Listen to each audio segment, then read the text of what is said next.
ബഹ്റിനിലെ American base അവരാക്രമിച്ചു, ബോംബിട്ടു. ആകാശത്ത് മിസൈലുകൾ പായുന്നതാണ് കാണുന്നത്. അടുത്ത നിമിഷം എന്താണ് സംഭവിക്കുക? നാം ഒരു ഇരയാണ് എന്നുള്ളൊരു ചിന്ത ഇങ്ങോട്ട് വരുമെന്ന് കരുതിയില്ല. ഇന്ത്യ ഗവൺമെൻറ്റിന് അറിയാം, അല്ലെങ്കിൽ അന്വേഷിക്കണമല്ലോ എവിടെയുണ്ടെന്നുള്ളത്. ആരും ഞങ്ങളെ അന്വേഷിച്ചില്ല. ബഹ്റിനിലെ സംഭവങ്ങളുമായി ബന്ധപ്പെട്ടേ ഈ സ്ഫോടനം നടക്കുന്ന സമയത്ത് ഈ പറഞ്ഞ പോലെ തന്നെ ഷിവറിങ് ഉൾപ്പെടെ അനുഭവപ്പെടുന്ന എന്തായിരുന്നു ബഹ്റിനിലെ ഒരു അനുഭവം? ബഹ്റിനിലെ യുദ്ധത്തെക്കുറിച്ചുള്ള അത് കേട്ടിട്ടേ ഉണ്ടായിരുന്നുള്ളൂ. നമ്മൾ പാനിക്കാകുക, അതുപോലെയൊക്കെയുള്ള വാക്കുകൾ നമ്മുടെ അവസരങ്ങൾ ഉണ്ട്. ഒരു ട്രൗമ എന്ന് നമ്മൾ പറയാറുണ്ട്. ഒരു അപകടം ഉണ്ടായ ട്രൗമ ഉണ്ടാവും. അങ്ങനെയുള്ള വാക്കുകളൊക്കെ നമ്മൾ പ്രയോഗിച്ചിട്ടേ ഉള്ളൂ. അക്ഷരാർത്ഥത്തിൽ അനുഭവിച്ച നിമിഷങ്ങളായിരുന്നു അവിടെയുള്ളത്. ഞങ്ങൾ തിരികെ പോരുന്നതിന് വേണ്ടി ഞങ്ങൾ 2 ദിവസത്തെ കത്തോലിക്ക കോൺഗ്രസിൻ്റെ സമ്മേളനത്തിൽ പങ്കെടുക്കാൻ പോയതായിരുന്നു. തിരികെ പോരുന്നതിന് വേണ്ടി ഫ്ലൈറ്റിൽ കയറിയിരുന്നു. ഫ്ലൈറ്റ് കയറുന്നതിന് തൊട്ട് മുമ്പ് എയർപോർട്ടിലെത്തി, 3 മണിക്കൂർ മുമ്പ് എയർപോർട്ടിലെത്തണമല്ലോ. എയർപോർട്ടിലെത്തിയപ്പോൾ ഞങ്ങൾക്ക് ഇൻഫർമേഷൻ കിട്ടി, ഇസ്രായേൽ ഇറാനെ ആക്രമിച്ചു എന്ന്, ബോംബിട്ടു എന്ന്. അത് കുറേ ദൂരെയാണല്ലോ. ഇനി ഇത് കൂടുതൽ ആളിപ്പടരുന്നതിന് മുമ്പ് രക്ഷപ്പെടാം എന്ന് കരുതി ഞങ്ങൾ എയർപോർട്ടിലെത്തിയല്ലോ. ഇനി ഇങ്ങോട്ട് വരുമെന്ന് കരുതിയില്ല. 12 മണിക്കായിരുന്നു ഫ്ലൈറ്റ്. 11:30 ബഹ്റിനിലെ അമേരിക്കൻ ബേസ് അവരാക്രമിച്ചു, ബോംബിട്ടു. ബഹ്റിൻ വളരെ ചെറിയൊരു രാജ്യം, 18 ലക്ഷം ആളുകളേ ഉള്ളൂ. അപ്പോൾ 18 ലക്ഷം ആളുകൾ വളരെ ചെറിയൊരു രാജ്യമാണ്. ആ രാജ്യത്തിൽ അവിടെ ബോംബിട്ടു എന്ന് കേട്ട് എയർപോർട്ട് അടച്ചു കളഞ്ഞു. കാരണം പിന്നീട് ഫ്ലൈറ്റിന് പൊങ്ങാൻ പറ്റുകയില്ല, എപ്പോഴും വരും.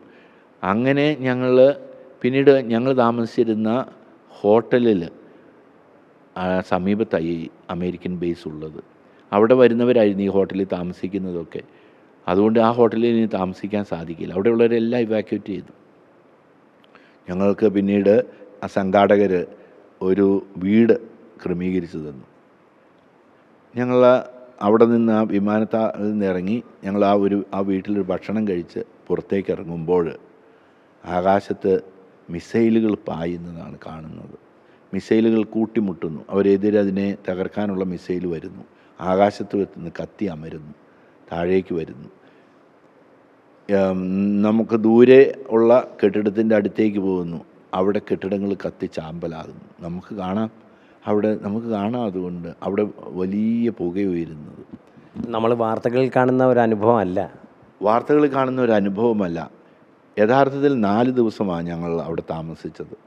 ഈ 4 ദിവസവും രാവിലെയും വൈകുന്നേരവും രാത്രിയിലും നിരവധി തവണ ബോംബ് അവിടെ വന്നു. നമുക്കൊരു സുരക്ഷിതത്വമില്ലായ്മ മനസ്സിലേക്ക് വരികയാണ്. ഇനി അടുത്ത നിമിഷം എന്താണ് സംഭവിക്കുക? നാം ഒരു ഇരയാണ് എന്നുള്ളൊരു ചിന്ത. ഇവിടെ നിന്നൊക്കെ ധാരാളം ആളുകൾ ഫോൺ വിളിക്കുന്നുണ്ട്. ഒരു ഫോൺ പോലും എടുക്കാൻ നമുക്ക് തോന്നുകയില്ല. മാനസികാവസ്ഥ അതാണ്. ഒരു ഫോൺ പോലും എടുത്ത് അവരോട് സംസാരിക്കാൻ കഴിയുകയില്ല. ഇവിടെ തിരിച്ചെത്തിയതിന് ശേഷം ധാരാളം കാര്യങ്ങൾ ചെയ്യാനുണ്ട്. ഒന്നും തന്നെ ചെയ്യാൻ കഴിയുകയില്ല. നമുക്ക് അങ്ങനെ അതുപോലെയുള്ള ഒരു ട്രോമ, ഒരു ഭീതി നമുക്ക് അത് അനുഭവിച്ചാലേ പറയാൻ പറ്റുകയുള്ളൂ. അത്തരം ഒരു അവസരമായിരുന്നു. ബഹ്റിനിൽ നിന്ന് എങ്ങനെയാണ് മടങ്ങാനായത്?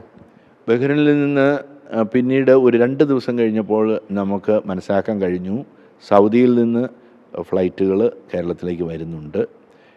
അതുപോലെ തന്നെ ഒമാനിൽ നിന്നും വരുന്നുണ്ട്. പക്ഷേ ഞങ്ങൾക്ക് അങ്ങോട്ട് വീസ ഇല്ലല്ലോ. പിന്നീട് ഇന്ത്യൻ മിനിസ്ട്രിയായിട്ട് എമിഗ്രേഷൻ ഡിപ്പാർട്ട്മെൻറ്റുമായിട്ട് ബന്ധപ്പെട്ടു. അതിൽ കോൺഗ്രസ് MP ഷാഫി പറമ്പിൽ വളരെയധികം സഹായിച്ചു തന്നു. അദ്ദേഹം എന്നെ വിളിച്ചിട്ട് എന്നോട് പറഞ്ഞു, ഞാൻ ഉടൻ തന്നെ ശരിയാക്കി തരാമെന്ന് പറഞ്ഞു. അദ്ദേഹത്തിൻ്റെ സഹായം ഒരിക്കലും മറക്കാൻ പറ്റുകയില്ല. അദ്ദേഹം എനിക്ക് പെട്ടെന്ന് തന്നെ ഒരു വീസ, എനിക്കും കൂടെ ഉണ്ടായിരുന്ന 2 സഹോദരങ്ങളുണ്ട്, അവർക്കും വീസ റെഡിയാക്കി തന്നു. അങ്ങനെയാണ് ഞങ്ങൾ മടങ്ങി വരാൻ ആഗ്രഹിക്കുന്ന കുറേ കുടുംബങ്ങളുണ്ടാകും. എന്താണ് ഇപ്പം ബിഷപ്പിന് പറയാനുള്ളത്? നമുക്ക് എത്രയും വേഗം യുദ്ധം അവസാനിക്കട്ടെ എന്ന് പ്രാർത്ഥിക്കാം. പക്ഷേ അത് അമേരിക്കയുടെയും ഇസ്രായേലിൻ്റെയും എല്ലാം തീരുമാനം അനുസരിച്ചല്ലേ നടക്കുള്ളൂ. ഇപ്പോൾ നമുക്ക് ചെയ്യാൻ കഴിയുന്നത് ഗവൺമെൻറ് തലത്തിൽ ചെയ്യേണ്ടത് എത്രയും വേഗം എങ്ങനെ പുറത്ത് കൊണ്ടുവരാമെന്ന്. നമുക്ക് ഓരോ സാഹചര്യത്തിലും ഞാൻ അവിടെ UAE വന്നവരെ കണ്ടു. UAE ഗവൺമെൻറ് അവിടെ വിമാനത്താവളങ്ങളിലോ ഇതുപോലെ വിസയില്ലാതെ കുടുങ്ങി എല്ലാവർക്കും താമസ സൗകര്യം റെഡിയാക്കി കൊടുത്തു. അതുപോലെയുള്ള വളരെ പോസിറ്റീവായിട്ടാണ് അവരുടെ സമീപനം. ഇതാണ് ഒരു ട്രൗമയുണ്ടല്ലോ, ഞങ്ങൾ കൂടെയുണ്ട്. ഞങ്ങളിപ്പോൾ അവിടെ പെട്ടുപോയി എന്ന് ഈ ഇന്ത്യ ഗവൺമെൻറ്റിന് അറിയാം, അല്ലെങ്കിൽ അന്വേഷിക്കണമല്ലോ എവിടെയുണ്ടെന്നുള്ളത്. ആരും ഞങ്ങളെ അന്വേഷിച്ചില്ല. അവിടെ നിന്ന് നമ്മളെ അന്വേഷിക്കാമല്ലോ, ഇന്ത്യൻ എംബസി അവിടെ ഉണ്ടല്ലോ. എംബസിയിലെ അംബാസഡറെ ഞാൻ വിളിച്ചിരുന്നു ഞങ്ങൾക്ക് പോകാനുള്ള, പക്ഷേ അദ്ദേഹത്തിന് അതിനെക്കുറിച്ച് അറിവില്ല എന്നാണ് എന്നോട് പറഞ്ഞത്. അതെന്നെ വളരെയധികം വിഷമിപ്പിച്ചു. എനിക്കിതിനെക്കുറിച്ച് അറിവില്ല, സാധ്യതയാണ്. അങ്ങനെയല്ലല്ലോ, നമുക്ക് ആവശ്യമായിട്ടുള്ളത് എനിക്ക് അറിയണമല്ലോ, അദ്ദേഹത്തിന് അറിയാനുള്ള ഉത്തരവാദിത്വം ഉണ്ടല്ലോ. ഈ രാജ്യത്ത് ഒരു ഇന്ത്യക്കാരൻ വന്ന് കുടുങ്ങിക്കിടക്കുന്നുണ്ട്. അതുപോലെ ഈ യുദ്ധത്തിൻ്റെ മേഖലയല്ലേ, എത്രയും വേഗം അവരെ വീടുകളിലേക്ക് എത്തിക്കണ്ടേ. അതിന് സത്വരമായ നടപടികൾ. ഞാനിപ്പോൾ ഷാഫി പറമ്പിൽ എന്നെ സഹായിച്ചതുകൊണ്ടാണ് എനിക്ക് എത്താൻ സാധിച്ചത്.